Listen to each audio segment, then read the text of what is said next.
नमस्कार दर्शकों, बात आज की चैनल में आपका स्वागत है। मैं हूं निपुण भार्गव और पेश है आज की सच्ची बात पक्की बात।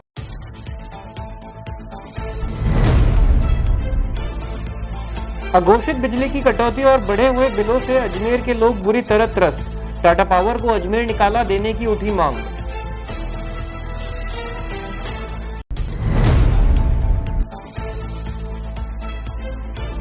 बच्ची का अपहरण करने वाले को कृष्णगंज थाना पुलिस ने किया गिरफ्तार। आरोपी बच्ची को ले जा रहा था मध्य प्रदेश।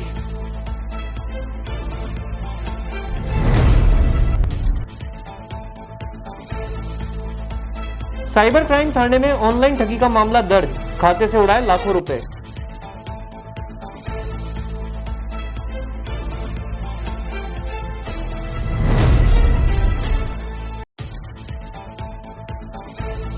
किशनगढ़ के गांधीनगर में गाय के बछड़े के साथ हुआ कुकर्म, आरोपी के खिलाफ मामला दर्ज।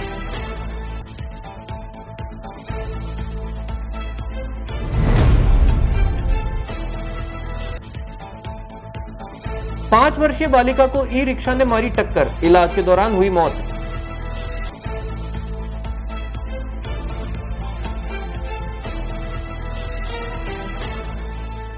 के लिए ऐसा स्कूल तलाश रहा हूं जहां बच्चा स्टडी करे और साथ में उसे सभी स्पोर्ट्स फैसिलिटीज भी मिले। अपने बच्चे के लिए सतगुरु इंटरनेशनल स्कूल चुनो। स्टडी के साथ साथ यहाँ इवनिंग में नेशनल लेवल के कोचेज द्वारा swimming, badminton, lawn tennis, table tennis, basketball जैसे स्पोर्ट्स की ट्रेनिंग दी जाती है। अरे वाह! सतगुरु इंटरनेशनल स्कूल, पृथ्वीराज नगर, ऑपोजिट ए ब्लॉक, पंचशील, अजमेर।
ये सर्किट मामू नहीं बनने का, रेडीनेट फाइबर लगाने का। इंटरनेट बोले तो रेडीनेट फाइबर नेट। डिटेल्स के लिए 7412001234 पे कॉल लगाने का। सही है भाई।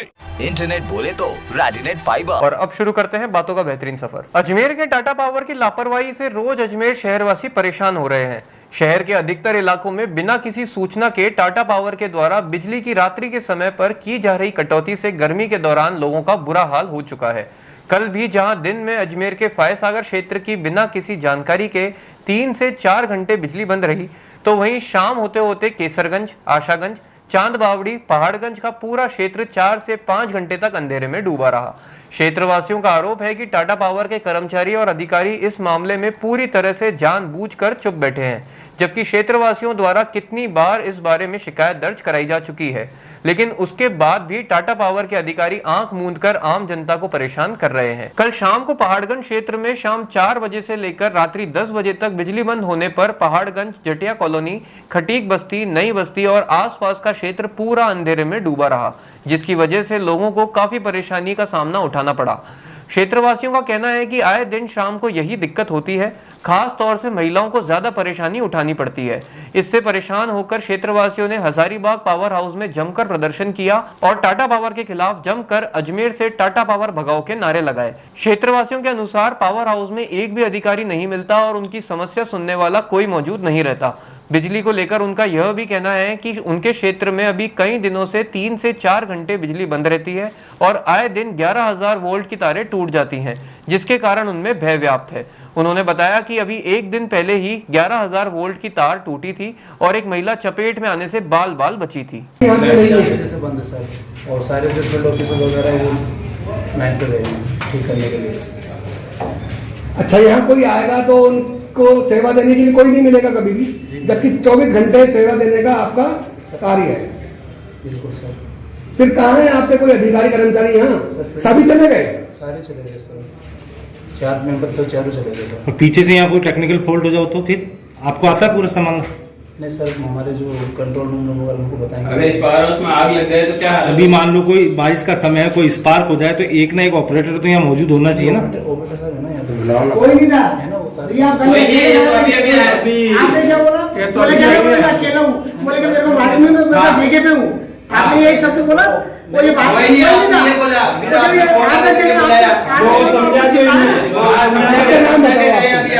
वो समझाते वो ऑपरेटर चले गए 4 बजे से। अब हम खाना बना रहे हैं, कुछ कर रहे हैं, बना ही नहीं सकते, और इन पे फोन कर रहे हैं, यहाँ कर रहे हैं, उधर कर रहे हैं, इधर कर रहे हैं, ये फोन कोई नहीं उठा रहा है, सब स्विच ऑफ है, सारे स्विच ऑफ है। क्या मतलब ऑनलाइन, हजारीबाग सारे स्विच ऑफ है। हम परेशान हो गए। नहीं, कोई नहीं है। 4 बजे की लाइट अभी देख लो, आप देख लो, आप देख रहे हो, कोई नहीं है यहाँ सिर्फ कोई अधिकारी नहीं है। गार्ड के अलावा कोई भी नहीं है। गार्ड है, वो इंचार्ज है वो। अभी कोई बड़ा हादसा हो जावे तो यहाँ पे कोई अब हम कब से परेशान हो रहे हैं, खाना कैसे बनावे हैं, क्या नहीं करें। छोटे बच्चे हैं। हाँ भाई साहब बताइए किस तरह नहीं है। ये लगभग 15 से 20 दिन हो गए हम देखते देखते, क्योंकि रोज लाइट बंद होती है और लंबी कटौती होती है और बिना बताए, बिना किसी सूचना के। और ये टाटा पावर में हम जितने भी कॉल लगाते हैं 0145 2 460 911, ये नंबर तो कभी लगता ही नहीं है। और दूसरा, आज सुबह से टोल फ्री नंबर पे हम कॉल लगा रहे हैं, 4:30 बजे करीब ये लाइट बंद हुई, तब से कॉल लगा रहे, परंतु कॉल लग ही नहीं रहा है। और एक कोई ऑडियो रिकॉर्डिंग उन्होंने अपने उस नंबर पे डाल दी है, उस सिर्फ वो क्षेत्र का नाम बता रहे हो और 2 घंटे में आएगी।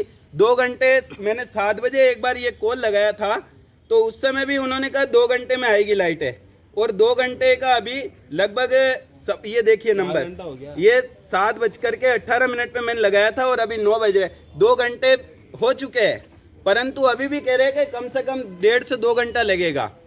और यहाँ पर आए तो कर्मचारी यहाँ कोई उपस्थित नहीं है। यहाँ टाटा पावर में लॉक लगा हुआ है, यहाँ पर सिर्फ और सिर्फ एक गार्ड उपस्थित है, उसके अलावा यहाँ कोई नहीं है। ये समस्या आज की नहीं है, ये रोजमर्रा की समस्या है, डेली हो रही है। और इसमें समस्या में इनके कर्मचारी ढंग से काम नहीं करते। 3 दिन पहले मैंने टोल फ्री पे संपर्क किया था, उस दिन उन्होंने कहा कि कोई तकनीकी समस्या, उस तकनीकी समस्या को हम ठीक कर रहे हैं, लेकिन वो समस्या क्या है ये आमजन को बताए। और अगर ये तकनीकी समस्या में अगर सुधार नहीं होगा, ये तो आज पहली बरसात है, पहली बरसात में आज 5 घंटे से 6 घंटे लाइटें बंद है, तो ये अगर बरसात अगर इससे भी ज्यादा हुई तो क्या स्थिति अजमेर शहर की होगी, ये आमजन को परेशान इससे ज्यादा होना पड़ेगा। इसलिए हम निवेदन करते हैं टाटा पावर से, कृपया अजमेर के आमजन के लिए मुहैया कराइए आप अच्छी से अच्छी विद्युत वितरण, ताकि आप में, आपके ऊपर, टाटा पावर के ऊपर आमजन का विश्वास बना रहे। यह हमारा निवेदन है। टाटा पावर, आपका नाम बताओ। टाटा पावर। अजमेर की कृष्णगंज थाना पुलिस ने घर के बाहर खेल रही नाबालिग बच्ची को अगवा करने वाले आरोपी अफजल शाह को गिरफ्तार कर लिया है। आरोपी करीब हफ्ता भर पहले ही मध्य प्रदेश से अजमेर आया था। पुलिस पूछताछ में आरोपी ने कबूला कि वह बच्ची का अपहरण कर उसे शादी करने के लिए मध्य प्रदेश ले जा रहा था। पुलिस ने आज उसको न्यायालय के समक्ष पेश किया और अग्रिम अनुसंधान में जुट गई। कृष्णगंज थाना एएसआई किशन सिंह ने जानकारी देते हुए बताया कि नाबालिग बच्ची के पिता द्वारा 20 तारीख को अपहरण का मुकदमा दर्ज करवाया गया था, जिसके बाद एक टीम का गठन कर कार्रवाई शुरू की गई थी। टीम को बच्ची के रेलवे स्टेशन पर होने की सूचना प्राप्त हुई, जिसके बाद बच्ची को दस्तयाब किया गया। साथ ही बच्ची का अपहरण करने वाले एमपी निवासी 34 वर्षीय अफजल शाह को गिरफ्तार किया गया, जिसने पुलिस पूछताछ में बच्ची को डरा धमकाकर उसे शादी के लिए ले जाना कबूल किया। आपको बता दें कि करीब हफ्ता भर पहले ही वह अजमेर में मजदूरी के लिए आया था। वहीं मध्य प्रदेश में भी उसके खिलाफ मुकदमे दर्ज किए गए हैं। पुलिस ने आज आरोपी अफजल शाह को न्यायालय में पेश किया और अग्रिम अनुसंधान में जुट गई। दिनांक 20/6/2024 को थाना जाकर एक प्रकरण दर्ज हुआ कि परिवादी की नाबालिग बच्ची को एक एमपी का रहने वाला खानाबदोश अपने साथ डरा धमका के शादी करने के लिए लेकर जा रहा था, जिस पर धारा 363, 365, 506, 366, आईपीसी 384 जेजेबी एक्ट में प्रकरण दर्ज हुआ और बालिका से अनुसंधान किया गया। वह मुलजिम को गिरफ्तार किया गया है, जिसको न्यायालय पेश किया जा रहा है। क्या नाम है आरोपी? आरोपी का नाम है अफजल शाह, जो जीन कॉलोनी अहमदपुर खंडवा मध्य प्रदेश का रहने वाला है, जिसकी उम्र 34 साल है, जो बालिका को डरा धमका के और बेला के फुसला के शादी करने के लिए लेके जा रहा था। बालिका से आरोपी का किसी प्रकार का कोई संपर्क, किसी प्रकार का कोई जान पहचान नहीं है। बालिका कॉलोनी में आई, उसको डराया धमकाया और अपने साथ लेके रवाना हो गया। क्या न्यायालय में पेश कर रहे हैं? आज न्यायालय में पेश कर रहे हैं। किन धाराओं में करा? इसको 363, 365, 366, 506 आईपीसी व 84 जेजेबी एक्ट के धारा के तहत इसको गिरफ्तार किया गया। कोर्ट में पेश करके क्या दिया जाएगा? आज इसको कोर्ट में पेश किया गया और फिर अग्रिम अनुसंधान किया जाएगा। शहर में लगातार साइबर क्राइम व ऑनलाइन धोखाधड़ी की घटनाएं सामने आ रही हैं। ऐसी ही एक घटना गगवाना निवासी राजेंद्र यादव के साथ घटित हुई, जहां पर बदमाशों द्वारा उनके निजी कंपनी में खोले हुए वॉलेट से 2,36,780 रुपए उड़ा लिए गए। पीड़ित राजेंद्र यादव ने जानकारी देते हुए बताया कि उन्होंने एक निजी कंपनी में वॉलेट खोला हुआ था, जिसमें से उनकी बिना अनुमति के अपने आप 2,36,780 रुपए छोटी छोटी किस्तों में निकाल लिए गए। जब इसकी सूचना उन्होंने कंपनी के डिस्ट्रीब्यूटर राधेश्याम अग्रवाल व एरिया मैनेजर को दी, तो उन्होंने कोई संतोषजनक जवाब नहीं दिया। आज उन्होंने साइबर थाने में अपने साथ हुई धोखाधड़ी के खिलाफ मुकदमा दर्ज कराया है। जी। और मैं Ox Money service provider company है, उससे काम कर रहा हूँ। ये जैसे कि मोबाइल रिचार्ज है, मनी ट्रांसफ़र है, इस तरीके का ये काम है। और 25 तारीख को रात को 26 तारीख की सुबह 12:21 से लेके मेरे बिना अनुमति के पोर्टल ऑन होके 2,26,780 रुपये अन्य खातों में ट्रांसफ़र हो गए। उसकी सूचना मैंने कंपनी के डिस्ट्रीब्यूटर राधेश्याम अग्रवाल को और एरिया मैनेजर दीक्षित जी को उनसे बात करी। उन्होंने संतोषपूर्ण मेरे को जवाब नहीं दिया और उन्होंने दूसरे नंबर से मैंने उनको फ़ोन किया तो उन्होंने मेरे को गलत इन्फॉर्मेशन दी। गलत इन्फॉर्मेशन देने के बाद में साइबर में वो कंप्लेंट दर्ज नहीं हुई। उनसे रेगुलर मैं बात कर रहा हूँ, जवाब नहीं दे रहे हैं और ये मामला है। कौन से बैंक में खाता आपका? ऑक्स मनी वॉलेट कंपनी है। कितने बार निकले पैसा? ये 5-5 हज़ार करके ट्रांसफर हुए हैं सारे। कब की घटना है ये? 26 तारीख की। 26 तारीख। कितने गए टोटल? 2,26,780 रुपये। अभी कौन से थाने में दर्ज कराया आपने? मैंने साइबर थाने में दर्ज कराया मामला। क्या करते हो आप? मेरा सर दुकान है। मैंने ये service provider company Ox Money का ये ले रखा है पोर्टल वॉलेट, उससे मेरा फ्रॉड हुआ है। कंपनी किसी भी तरह से कोई जवाब नहीं दे रही है। मेरा ये अपने गेगल थाना क्षेत्र आता है और श्री यादव रेडीमेड के नाम से दुकान है मेरी। वहाँ मैंने ये इसका एजेंसी का वॉलेट ले रखा है और मेरे साथ ये धोखाधड़ी हुई है। मेरा नाम राजेंद्र यादव है, गगवाना ही है, गगवाना चंदेवास। अभी तक शहर में महिलाओं और बच्चियों की सुरक्षा को लेकर बात की जाती थी। हाल ही में एक 11 साल की नाबालिग बच्ची के साथ जो दुष्कर्म किया गया, उससे शहरवासी उभरे भी नहीं थे कि आज एक ऐसी घटना सामने आई जिसने सबके होश उड़ा दिए। किशनगढ़ से एक घिनौनी घटना सामने आई जहां पर कासिम खान नामक व्यक्ति ने गाय के बछड़े के साथ कुकृत्य किया। अतिरिक्त पुलिस अधीक्षक ग्रामीण दीपक कुमार ने प्रेस वार्ता के जरिए जानकारी देते हुए बताया कि आम लोगों की धार्मिक भावनाओं को आघात पहुंचाने वाला ये 60 वर्षीय व्यक्ति पश्चिम बंगाल का रहने वाला है, जो फिलहाल किशनगढ़ में रह रहा है। इसका कुकृत्य करते हुए वीडियो सोशल मीडिया पर तेजी से वायरल हो रहा था, जिसके बाद पुलिस ने तत्परता दिखाते हुए आरोपी को गिरफ्तार कर लिया। गांधीनगर थाना पुलिस ने आरोपी के खिलाफ पशु क्रूरता अधिनियम सहित विभिन्न धाराओं में मुकदमा दर्ज किया है। वहीं मामले में गौ रक्षा दल के कार्यकर्ताओं ने कृषि एवं किसान कल्याण राज्य मंत्री भागीरथ चौधरी को ज्ञापन सौंपा और आरोपी के खिलाफ सख्त से सख्त कार्रवाई करने की मांग की। एक वीडियो और आया कहीं से, सिविलियन ने हमें एक वीडियो भेजा और उस वीडियो में एक व्यक्ति गाय के बछड़े के साथ एक अप्राकृतिक कृत्य करता हुआ दिख रहा था। हमने तुरंत कार्रवाई करते हुए उस व्यक्ति को डिटेन किया और उस वीडियो को फैलने से रोका, जिसकी वजह से सांप्रदायिक सद्भाव बना रहा। उस व्यक्ति के खिलाफ मुकदमा दर्ज कराया गया और मुकदमा दर्ज करा के संबंधित धाराओं में उस व्यक्ति को गिरफ्तार किया गया। तो उस अभियुक्त का नाम है कासिम अली और भीकू।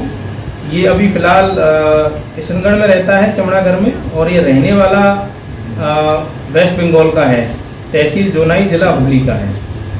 इस कार्रवाई में एसएचओ जो गांधीनगर है उनके नेतृत्व में एक टीम गठित की गई थी, जिसमें Ram Singh sub inspector, Jagdev ASI, Ghazipur constable, Mohanpuri constable और सुरेंद्र कांस्टेबल, इनका विशेष योगदान है।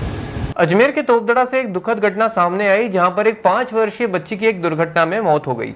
क्लॉक टावर थाना पुलिस सीसीटीवी फुटेज के आधार पर मामले की तहकीकात कर रही है। तोपदड़ा में रहने वाले गरीब मजदूर नवाब खान की 5 वर्षीय पुत्री उर्फी को एक ई रिक्शा ने टक्कर मार दी। प्राप्त जानकारी के अनुसार बच्ची बरसात में खेल रही थी कि तभी तेज रफ्तार में एक ई रिक्शा आया और उसको लगभग 15 से 20 फुट घसीट के ले गया। क्षेत्रवासियों ने ई रिक्शा चालक रविंद्र चौहान को पकड़ा और उसी के रिक्शा में बच्ची को अस्पताल पहुंचाया। वहीं ई रिक्शा चालक का कहना है कि बच्ची पहले से ही घायल अवस्था में पड़ी थी और वो केवल बच्ची को देखने के लिए रुका था। फिलहाल बच्ची के शव को पोस्टमार्टम के लिए मोर्चरी में रखवा दिया है और पुलिस सीसीटीवी फुटेज के आधार पर मामले की जांच पड़ताल में जुटी है। पानी गिरा तो यही पक्की बात है। यहाँ पर भी, यहाँ से मैंने उठाया था छोरी को और टेम्पो वाला था, पता नहीं, देखा ही नहीं मैंने किसने मारा किसने नहीं। वाली आंटी है ना, उसकी छोरी बताया, कस्तूरी की छोरी ने, रेनू ने बताया कि उनकी का एक्सीडेंट हो गया। तब मैं आई अंदर से तो देखा तो लेकर तुरंत विक्टोरिया की 3 लड़कियां हैं। मछली वाली की बीच वाली। ये तोपदड़ा पाल बिचला शाही मस्जिद के पास की घटना है। क्या हुआ? ये बच्ची हमारी खेल रही थी और बारिश का समय थे तो टोपी लेने गई थी। उधर से तेज स्पीड में ऑटो वाला आया, उसको टक्कर मारी और 15 से 20 फुट खींच के ले गया। फिर ई रिक्शा वाला, फिर वही ऑटो वाला जेलन अस्पताल लाया। उसके 1.5 या 2 घंटे बाद उसकी मृत्यु हो गई। क्या नाम है बच्चे? उर्फी बानो। पिताजी का नाम है नवाब। उम्र क्या है बच्ची की 5 साल उम्र है। क्या हुआ? फिर क्या हमने मुकदमा कराया है, पुलिस अभी तक उसकी गिरफ्तारी नहीं हुई है। अब क्लॉक टावर में आपके जाती हूँ। क्या चाहते हैं आप? हम चाहते हैं सब हमारी बच्ची को इंसाफ मिले। नाम आपके पढ़ी करती थी बच्ची? पढ़ाई आंगनबाड़ी में करती थी। भैया क्या नाम है बच्चे? क्या हुआ था कल? वो टेम्पो आया था ई रिक्शा, उसने खींच के ले गया, गर्दन उसकी पूरी दबे टायर के नीचे होता ना, टाकर के नीचे आ गया। फिर वो ले गया खींच के काफी दूर, 10-15 फुट तक का ले गया। 15 मिनट 20 मीटर। अच्छा भैया काफी घटना है कहाँ पे? ये वो पाल बिचला है ना, साईं मस्जिद, वो टॉफी लेने गए थे दुकान पे जी। तो उसने एकदम आया बारिश में, खींचते खड़ेल के ले गया खींचता हुआ। क्या उम्र है बच्चे की? 5 साल है। क्या नाम है? उर्फी बानो। Clock tower. ठीक, आप क्या लगते हो? ये तो भाई है हमारा, मैं पिताजी हूँ उसका। पकड़ लिया? हाँ, उसको पकड़ लिया। क्या मुकदमा करा रहे हैं? हाँ, मुकदमा कराएंगे। क्या लगता है इन पर कार्रवाई होगी? हाँ, कार्रवाई होना चाहिए। बातों को लेते हैं छोटा सा विराम, जल्दी मिलते हैं एक नए सफर पर। के लिए ऐसा स्कूल तलाश रहा हूँ जहाँ बच्चा स्टडी करे और साथ में उसे सभी स्पोर्ट्स फैसिलिटीज भी मिले। अपने बच्चे के लिए सतगुरु इंटरनेशनल स्कूल चुनो। स्टडी के साथ साथ यहाँ इवनिंग में नेशनल लेवल के कोचेज द्वारा swimming, badminton, lawn tennis, table tennis, basketball जैसे स्पोर्ट्स की ट्रेनिंग दी जाती है। अरे वाह! सदगुरु इंटरनेशनल स्कूल, पृथ्वीराज नगर, ऑपोजिट ए ब्लॉक, पंचशील, अजमेर।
सर्किट मामू नहीं बनने का, रेडीनेट फाइबर लगाने का। इंटरनेट बोले तो रेडीनेट फाइबर नेट। डिटेल्स के लिए 7412001234 पे कॉल लगाने का। सही है भाई। इंटरनेट बोले तो रेडीनेट फाइबर। एक बार फिर आपका स्वागत है, ये चलते एक नए सफर पर। हाल ही में किशनगढ़ में सब्जी मंडी में हुए पशु अवशेष की घटना में कुछ असामाजिक तत्वों द्वारा जबरदस्ती दुकानें बंद करवाने की कोशिश की गई थी और जब पुलिस ने उनको रोकने का प्रयास किया तो बदमाशों द्वारा पुलिस पर ही पथराव किया गया था और सरकारी गाड़ी के साथ भी तोड़फोड़ की गई थी, जिसमें हेड कांस्टेबल गोपाल लाल घायल हो गए थे। इस घटना के बाद प्रकरण दर्ज किया गया था और आज 2 आरोपियों को गिरफ्तार किया गया। मामले की जानकारी देते हुए अतिरिक्त पुलिस अधीक्षक ग्रामीण दीपक शर्मा ने बताया कि इस मामले में पुलिस ने त्वरित कार्रवाई करते हुए 2 बदमाशों को गिरफ्तार किया है, जिनके नाम किशन उर्फ सनी व विशाल मालाकार उर्फ बीसू है। इन दोनों उपद्रवियों द्वारा ड्यूटी के दौरान पुलिस पर पथराव किया गया था, जिसमें कई पुलिस वालों को चोट लगी थी। घटनास्थल पर मौजूद लोगों द्वारा वीडियो बनाए गए थे, जिनके माध्यम से इन बदमाशों की शिनाख्तगी हो पाई। अतिरिक्त पुलिस अधीक्षक ग्रामीण दीपक शर्मा ने आश्वासन दिया कि जिस तरह इन दोनों बदमाशों को पकड़ा गया है, उसी तरह अन्य बदमाशों को भी जल्द ही दबोचा जाएगा और उनके खिलाफ सख्त से सख्त कार्रवाई की जाएगी। दिनांक 19/6/24 को किशनगढ़ में एक पशु अवशेष की घटना को लेकर के और कुछ लॉ एंड ऑर्डर हुआ था, जिसमें कुछ शरारती तत्वों ने पुलिस पर पथराव किया था और एक हमारे हेड कांस्टेबल गोपाल लाल जी, जो कि किशनगढ़ सीओ ग्रामीण के ड्राइवर थे, उनके इसमें चोटें आई थी और गाड़ी में भी तोड़फोड़ हुई थी। उस संबंध में हमने तुरंत ही प्रकरण दर्ज किया और प्रकरण दर्ज करके अनुसंधान किया और उसके दौरान हमने जो फोटो और वीडियो देख के, जैसे मैंने पहले भी कहा था, आप सभी को ब्रीफ किया था कि भीड़ का, जैसे कहते हैं कि भीड़ का चेहरा नहीं होता, लेकिन अब भीड़ का चेहरा है, क्योंकि हम सबके हाथ में मोबाइल है। उन उपद्रवी लोगों के हाथ में मोबाइल था, आप हमारे पत्रकार बंधुओं के पास भी मोबाइल था और हमारे पुलिस के जो सिविल में लोग थे उनके पास भी मोबाइल था। तो हमने उन लोगों को आप लोगों की सहायता से और हमारे पास जो मोबाइल में जो क्लिप थी उनकी सहायता से हमने ऐसे उपद्रवियों को चिन्हित किया और उनमें से 2 लोगों को हमने कल गिरफ्तार किया है, जिनके नाम है किशन उर्फ सन्नी, उम्र 23 साल, ये मदनगंज का रहने वाला है। दूसरा है विशाल मालाकार, ये भी इसकी उम्र भी 23 साल है, ये भी बाड़ी किशनगढ़ का रहने वाला है। इन 2 लोगों को हमने गिरफ्तार किया है। कल भी हमने एक जो सोशल मीडिया पे जिसने एक बड़ा ही वाहियात सा कमेंट किया था, उसको भी हमने कल 151 गिरफ्तार किया था।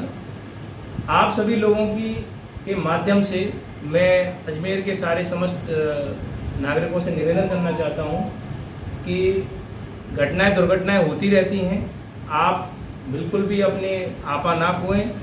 कोई भी दिक्कत आए, कोई भी आपकी प्रॉब्लम हो, आप हमें संपर्क करें, थाने पे संपर्क करें। आप सभी के पास मोबाइल नंबर है। तो लेकिन जो लोग इस तरह का उपद्रव मचाएंगे उनके खिलाफ अजमेर पुलिस की जो कार्रवाई है वो जारी रहेगी। इस घटना ये जो लोगों को पकड़ा है, इसमें थाना मदनगंज के जो SHO साहब हैं उनके नेतृत्व में एक टीम गठित की गई थी, जिसमें Surendra Singh ASI, Abhay Singh constable, Vinod constable, Rajaram constable, Mohanpuri constable, इन लोगों का विशेष योगदान रहा। इसके अलावा दातार बहादुर कांस्टेबल और शंकर खोजी कांस्टेबल भी इस टीम में शामिल थे। ब्यावर स्थित शिवपुरा घाटा में एक कार असंतुलित होकर खाई में गिर गई, जिससे कार चालक की मौके पर ही मौत हो गई।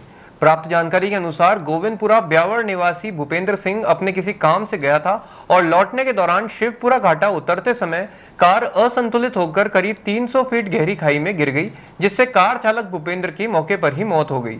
दुर्घटना की सूचना मिलते ही मौके पर ग्रामीणों का जमावड़ा लग गया और मौके पर पहुंची सदर पुलिस ने शव को कब्जे में लेकर ब्यावर के अमृत कौर चिकित्सालय स्थित मोर्चरी में रखवाया। शिवपुरा घाटा सरपंच महेंद्र ने बताया कि पहले युवक की पहचान नहीं हो पाई थी, लेकिन बाद में गाड़ी के नंबर सोशल मीडिया में प्रकाशित होने पर युवक का पता चल पाया। बातों को देते हैं छोटा सा विराम, जल्दी मिलते हैं एक नए सफर पर। के लिए ऐसा स्कूल तलाश रहा हूँ जहाँ बच्चा स्टडी करे और साथ में उसे सभी स्पोर्ट्स फैसिलिटीज भी मिले। अपने बच्चे के लिए सतगुरु इंटरनेशनल स्कूल चुनो। स्टडी के साथ साथ यहाँ इवनिंग में नेशनल लेवल के कोचेज द्वारा swimming, badminton, lawn tennis, table tennis, basketball जैसे स्पोर्ट्स की ट्रेनिंग दी जाती है। अरे वाह! सतगुरु international school, Prithviraj Nagar, opposite A block, Panchsheel, Ajmer.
Circuit, मामू नहीं बनने का, रेडीनेट फाइबर लगाने का, इंटरनेट बोले तो रेडीनेट फाइबर नेट। डिटेल्स के लिए 7412001234 पे कॉल लगाने का। सही है भाई। इंटरनेट बोले तो रेडिनेट फाइबर। एक बार फिर आपका स्वागत है। ये चलते एक नए सफर पर। प्री मानसून बारिश से अजमेर की आना सागर झील का जल स्तर बढ़ गया है, इसलिए शनिवार सुबह पूजा अर्चना के बाद झील के 3 गेट 3 इंच तक खोल दिए गए हैं।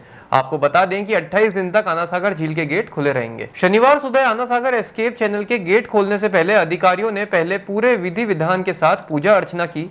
उसके बाद एडीएम सिटी गजेंद्र सिंह राठौड़ ने बताया कि आना सागर का वर्तमान में 12 फुट 4 इंच गेज है, इसे 11 फुट तक लाना है। 28 दिन तक इसके गेट खुले रहेंगे।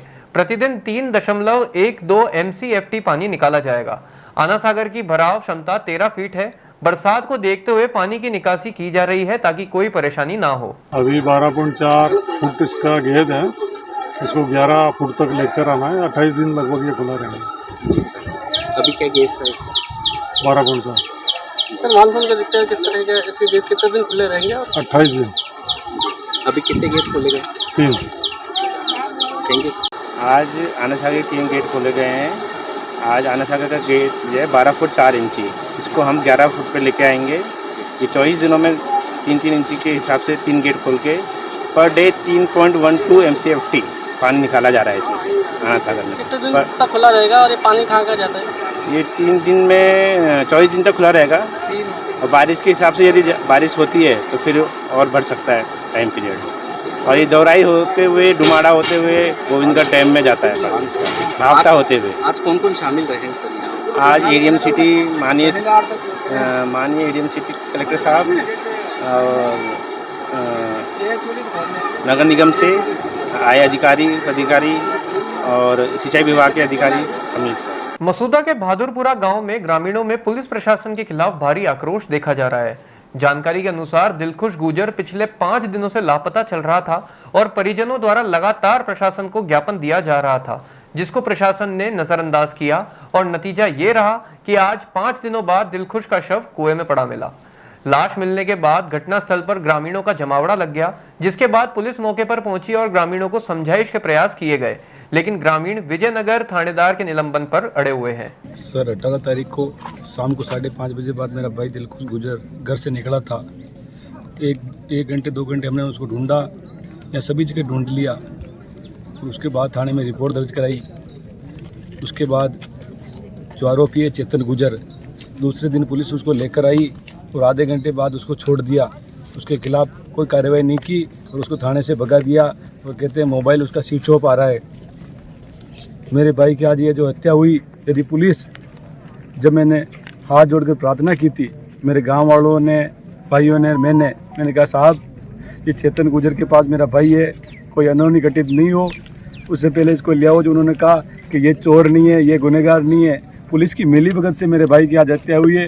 ये दिन देखने को मिला है कुछ लोगों की वजह से और पुलिस प्रशासन की वजह से, विजयनगर थाने के स्टाफ की वजह से और सीआई करण सिंह जी की वजह से मेरे भाई की हत्या हुई है। आज मैं मांग करता हूं आज कि विजयनगर थाने के जो सीआई है करण सिंह जी, उन्होंने मेरे को कहा कि मैं नहीं करूंगा कार्रवाई, गृह मंत्री के पास चल जा, डिप्टी के पास चल जा, एसपी के पास चल जा, तो उनके खिलाफ मैं रिपोर्ट दर्ज करवा रहा हूँ।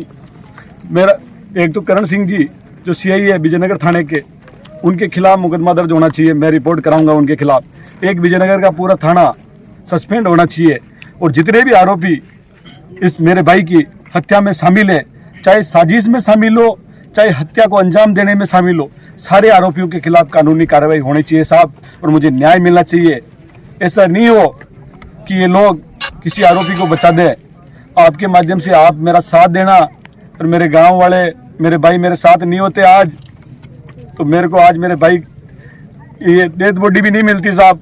मैं 5 दिन से थाने के चक्कर लगा रहा हूँ, लेकिन कोई न्याय नहीं मिल रहा। मैं पूरी तरह से मजबूर हूँ, और यदि मुझे तो मैं खुद भी दुनिया को छोड़कर चला जाऊंगा, जिसकी जिम्मेदारी इस विजयनगर थाने में जितने भी अधिकारी हैं और राजनेता हैं, जिनका नाम भी आपके सामने आ जाएगा वो जल्दी, जिन्होंने साजिश रची है, उनका नाम भी मैं उजागर करूंगा। एक बार पक्का सबूत आ जाए मेरे पास, समय रहते आपके माध्यम से मैं सारे नाम उजागर करूंगा। मैं चुप बैठने वाला नहीं हूँ साहब। आज 5 दिन से गायब है। हम बार बार थाने में जा रहे हैं, थाने वाले यही बोलते हैं, मैं इसके साथ भी गया ओम प्रकाश के साथ में, थाने वाले ये बोलते हैं कि उस पर तो मुकदमा ही नहीं बनता है चेतन पर, उसके बाप पे। तो जब नामजद रिपोर्ट दे दी 3 दिन तक FIR नहीं काटी उन्होंने, पहली बात। तो दूसरी बात है, मेरा एक मित्र है गोपाली, इस कुएं पे आके गया, या नहीं तो जूते दिखे उसको, नई बॉडी दिखी, और आज यहाँ पे ये पॉकेट में आके बोल रहे हैं कि भी हमारा पेटीएम से मैसेज मिला, लोकेशन मिली, हम यहाँ पे आइए। पेटीएम का किया था, मेरा एक भतीजा है, मेरा गांव दौलतपुरा है, मेरा एक भतीजा है, उसके पेटीएम पे उन्होंने 100 रुपये पेटीएम किया फ़ोन के ग्लास कार्ड डालने के लिए। तो जब उसको पेटीएम किया, उस बंदे को परसों के दिन उन्होंने बुला लिया थाने में, तो फिर लोकेशन क्यों नहीं निकाली इन्होंने? मेरा कहना का मतलब ये है। तो इससे ये है कि भाई विजयनगर थाना पूरी तरीके से इसमें विलुप्त है, पैसे ले रखे उन्होंने, राजनीतिक पूरी लगा रखी है, ये हम गरीब आदमी हैं और हमारे साथ ऐसा हुआ है। अजमेर उत्तर के विधायक और राजस्थान के विधानसभा अध्यक्ष वासुदेव देवनानी ने आज संभाग के सबसे बड़े जवाहरलाल नेहरू चिकित्सालय का निरीक्षण कर उसकी व्यवस्थाओं को जांचा। इतना ही नहीं, वासुदेव देवनानी ने नवनिर्मित शिशु इकाई का भी निरीक्षण कर स्मार्ट सिटी के अधिकारियों को जमकर लताड़ लगाई। संभाग के सबसे बड़े JLN अस्पताल में 35 करोड़ रुपए की लागत से बनी शिशु इकाई, जो कि पूरी तरह से अत्यंत आधुनिक उपकरणों से लैस है, बनकर तैयार हो चुकी है। अंदर जिस तरह से इस शिशु इकाई को बनाया गया है, उसे देखकर ऐसा लगता है कि मानो आप किसी प्राइवेट 5 स्टार अस्पताल में आए हुए हैं। लेकिन इन सब के बावजूद भी पिछले कई महीनों से 35 करोड़ रुपए की लागत से तैयार शिशु इकाई का ICU धूल फांकता नजर आ रहा है। अभी तक इसमें अस्पताल प्रशासन के द्वारा फायर डिपार्टमेंट से NOC भी नहीं ली गई है, जिसके चलते कई कार्य अटके हुए हैं। तस्वीरों में आप देख सकते हैं कि अत्यंत आधुनिक उपकरणों से लैस शिशु इकाई का ICU पूरी तरह से बनकर तैयार है। लेकिन सबसे बड़ी समस्या यह है कि अस्पताल प्रशासन के पास इतना ट्रेन्ड स्टाफ यहाँ पर मौजूद नहीं है जो इन उपकरणों को संभाल सके और यहाँ पर लगाया जा सके। इतना ही नहीं, यहाँ पर अभी तक फायर सेफ्टी उपकरणों को भी इंस्टॉल नहीं किया गया है, जिसके चलते अभी कुछ और समय इस 4 मंजिला भवन को शुरू होने में लग सकता है। इसके अलावा अस्पताल में आने जाने वाले वाहनों को और एम्बुलेंस को किसी तरह की दिक्कत ना हो, इसको लेकर भी 4 मंजिला विशेष पार्किंग की व्यवस्था भी यहाँ पर स्मार्ट सिटी के तहत की गई है। लेकिन अभी तक पूरी तरह से बनकर तैयार होने के बाद भी अस्पताल में यह पार्किंग भी चालू नहीं हुई, जिस पर विधानसभा अध्यक्ष वासुदेव देवनानी ने गहरी नाराजगी व्यक्त करते हुए स्मार्ट सिटी के अधिकारियों को लताड़ लगाई। साथ ही नाराजगी व्यक्त करते हुए 7 दिन में इस पूरे मामले पर ठोस कार्रवाई करते हुए पॉजिटिव रिजल्ट और इस शिशु इकाई को शुरू करने की बात कही। जी सर, अजमेर JLN हॉस्पिटल में केंद्र सरकार के सहयोग से इसको अपने पेशेंट को पूरी सुविधाएं मिले, इसके लिए पीडियाट्रिक वार्ड में बच्चे जो बड़ी संख्या में संभाग का हॉस्पिटल है, जो बड़ी संख्या में आते हैं, ये आधुनिक चिकित्सीय सुविधाओं के अनुरूप यहाँ पे बने। इसके लिए लगभग यह 42 एक फ्लोर पे टोटल मिलाकर के 224 ये बच्चों के पेशेंट के लिए पीडियाट्रिक वार्ड तैयार हुआ है। काफ़ी दिनों से चर्चा थी कि इसको शुरू किया जाए। 2-3 बार अधिकारियों से चर्चा की, कहाँ स्मार्ट सिटी हैंडओवर नहीं कर रहा है और ये कह रहे हैं कि स्मार्ट सिटी क्या था पूरा है, इसलिए मैं इसके यहाँ विजिट करने के लिए आया।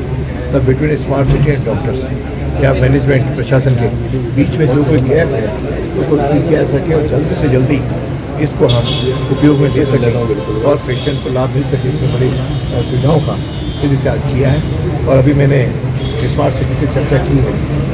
दे हैव कमिटेड कि 7 दिन के अंदर यहाँ जो कोई भी कमियाँ हैं जिसको हम दूर कर देंगे, उसके बाद मुझे लगता है जुलाई के फर्स्ट वीक में हम इसका उद्घाटन करके हम नागरिकों के लिए और जन के लिए इस वार्ड को हम शुरू कर सकेंगे। पार्किंग पूरी तरह तैयार है और पीडियाट्रिक में भी छोटी मोटी फायर NOC वगैरह तो मैंने संबंधित अधिकारियों से चर्चा की है। मुझे विश्वास है कि हम 7-8 दिन में कर लेंगे।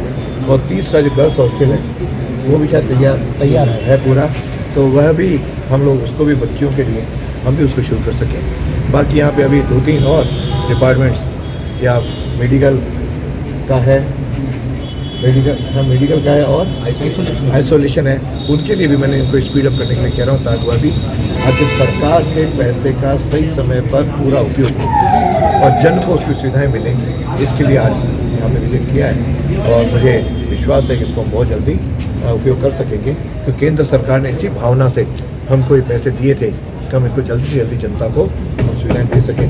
काफ़ी विलम्ब हुआ है, विलम्ब के कारणों की चर्चा संबंधित लोगों से करूँगा और जहाँ कोई जो भी आवश्यक कार्रवाई होगी उसके बारे में हम विचार करेंगे। सर क्या लगता है कि ये 7 दिन के अंदर अंदर यहाँ पार्किंग व्यवस्था शुरू हो जाएगी? मुझे लगता है कि दोनों का उद्घाटन एक साथ में केंद्रीय मंत्री, क्योंकि अभी हमारा विधानसभा का सत्र भी होने वाला है, उस दौरान उसमें से तारीख निकाल करके हम करेंगे। क्योंकि मैं तो मंत्री से तारीख ही मांग ली थी, लेकिन बाद में पता लगा कि यहाँ जो है नहीं है, तो यहाँ के आज इसको मैंने दिया है। तो स्मार्ट सिटी के दोनों साथ में और कंसर्न जो हमारा अस्पताल प्रशासन है उसके प्रमुख लोग साथ में हैं। मैं सोचता हूँ कि इसको बहुत जल्दी ठीक करेंगे, ये अच्छे बने हैं। क्यों पार्किंग हमेशा बाहर लोग परेशान रहते हैं, तो यहाँ पे लगभग 80 कारों की व्यवस्था है और 2 व्हीलर के लिए भी 2 फ्लोर है। मैं तो यहाँ की पार्किंग के बाद अस्पताल की पार्किंग इम्प्रूव हो जाएगी। और पीडियाट्रिक में भी पूरे संभाग के बच्चे यहाँ आते हैं और जिस तरह से आधुनिक तरीके से बनाया गया है, मुझे लगता है कि अजमेर की इस बच्चों के पीडियाट्रिक वार्ड की सुविधाओं में यह निरंतर आगे भी बढ़ेगा और आधुनिक सुविधाएं इसका लाभ भी मिलेगा। आज बस इतना ही, कल फिर होगी आपसे मुलाकात, तब तक के लिए आज्ञा दीजिए, नमस्कार।